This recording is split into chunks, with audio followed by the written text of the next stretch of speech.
Halo, jumpa lagi dengan saya Ageng Retia, dan di episode kali ini adalah episode FAQ, FAQ yang kedua. Dan di episode kali ini saya mau jawab beberapa pertanyaan yang sering ditanyakan kepada teman-teman kepada saya, dan insya Allah saya mau jawabnya satu persatu. Mantap. Oke, pertanyaan yang pertama nih, ini dari Alwen 108. Oke, pertanyaannya kayak gini. Bang, saya ini baru beli sepeda. Kira-kira yang di-upgrade apa bang, biar nyaman? Nah, ini nih. Jadi gini nih sobat upgrade. Nyaman atau tidaknya sebenarnya relatif. Jadi kaitannya nanti dengan riding style, medan yang dilalui, dan apa ya, macam-macam deh. Nah, jadi kalau menurut saya nyaman, belum tentu buat teman-teman lain itu juga nyaman. Dan sebisa mungkin kalau baru beli sepeda itu tuh goes aja dulu yang sering. Paling nggak jarak antara 3 bulan sampai 6 bulan itu jangan di-upgrade dulu sepedanya. Jadi apa ya, jangan keracunan temen nih. Biasanya kalau udah gabung komunitas itu tuh baru gue sudah diracunin, oh ganti ini, ganti ini, ganti itu. Padahal sebenarnya belum tentu butuh gitu. Nah, jadi saran saya mendingan sepedanya kalau baru-baru goes itu digoes dulu selama 3 bulan sampai 6 bulan. Nah, dari situ nanti sobat upgrade bisa tahu sendiri kira-kira nyamannya di mana. Karena menurut saya kalau misalnya contoh, bang pakai handlebar riser itu nyaman gak sih? Ya tergantung. Kadang kalau buat XC malah nggak enak, tapi kalau buat trail atau enduroan mungkin ya, tapi itu balik lagi ke selera masing-masing. Jadi saran saya kalau buat baru mulai goes atau beli sepeda, jangan di-upgrade dulu, paling nggak 3 bulan sampai 6 bulan dulu digoes, baru ketahuan hasilnya apa aja yang mau di-upgrade. Pertanyaan kedua dari Mas Alwi. Nah, ini pertanyaan adalah, bang, enakan mana Patron 671 dengan T8? Polygon T8 yang saya pakai. Kenapa saya jual 671? Kenapa nggak T8? Karena ya itu, udah tahu jawabannya. Saya milih T8 karena macam-macam. Saya nanti bakal review T8 kayaknya. Dari segi geometri itu dia lebih modern dan juga lebih future proof gitu.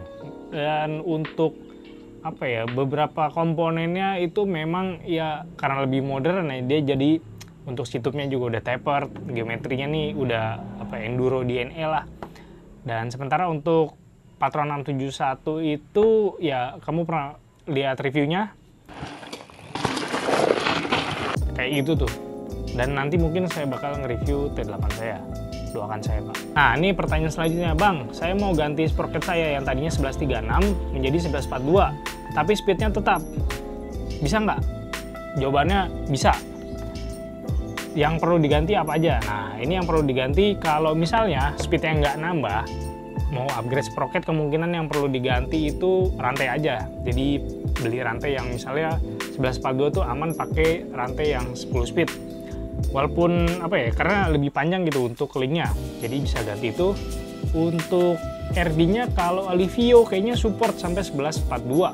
Dia yang long catch ya terutama ya, itu masih support untuk 1142. Kalau Acera, nah Acera nih agak-agak nih, jadi prepare aja, siap-siap untuk ganti RD.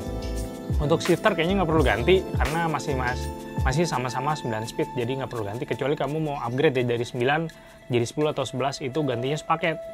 Gantinya tuh ganti RD, ganti rantai, ganti ya sprocket juga, ganti shifter, bahkan crank kalau misalnya 11. Jadi kalau misalnya dari triple chainring mau ganti jadi 11 speed, kayaknya idealnya entah pakai dual atau single kalau untuk 11 speed. Jadi jangan pakai triple lagi, karena nanti posisi rantainya itu bakal ngaco banget. Jadi ya gitulah. Lalu ada lagi nih pertanyaan nih, bang, kalau drop pakai sepeda XC itu gimana? Apakah aman? Waduh, tergantung dropnya. Kemarin saya nyoba Premier 5, itu drop di Ciuni lumayan lah. Yang penting asal jangan flat landing. Kalau flat landing itu emang habak banget. Dan kalau misalnya dropnya masih sekitar 30-50 cm ya masih oke lah ya. Kalau misalnya flat landing itu sebisa mungkin dihindari sih. Cuman kadang yang bikin track tuh suka apa ya, nggak perhitungan gitu. Yang penting ada dropnya walaupun itu flat landing.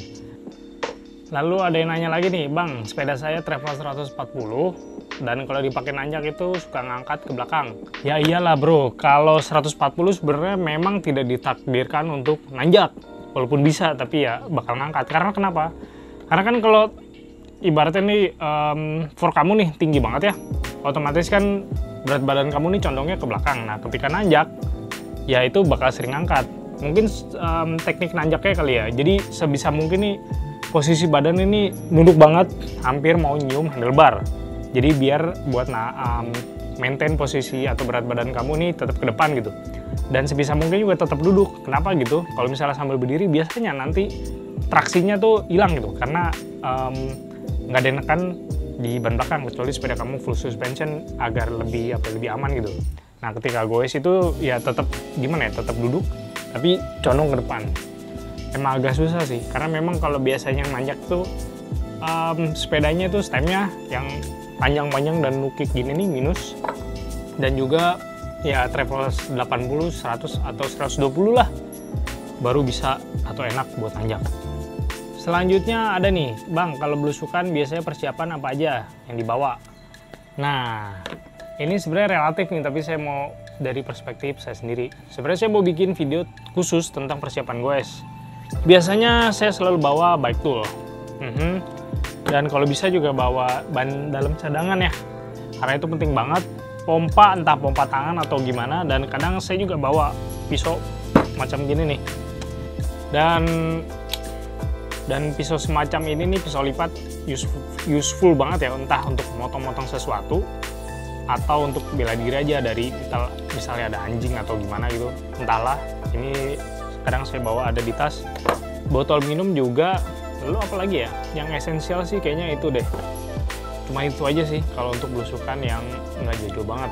Dan jangan lupa mungkin bawa snack atau makanan ringan, dan duit, dompet nggak perlu sih kadang dompet, cuman ya bebas, terserah. Jadi itu persiapan kalau mau belusukan. Oke, terima kasih nih udah nyaksin edisi FAQ yang kedua. Dan kali ini saya mau bagi-bagi apa ya? Kayaknya banyak nih yang buat dibagi-bagi nih. Saya mau bagi-bagi ini lagi nih. Ini ada mudguard. Ini juga dari Single Track. Harganya 90.000, tapi saya bakal free, gratis buat 3 orang. Caranya gimana? Caranya adalah biasa. Kamu harus bikin postingan bebas, postingan lagi goes dengan hashtag Single Track My Apparel. Single Track My Apparel. Jadi jangan lupa nanti mention juga kami @singletrack1 dan juga Instagram saya @agiradado. Jangan lupa juga harus follow juga nih Instagramnya nih di bawah ini nih ya.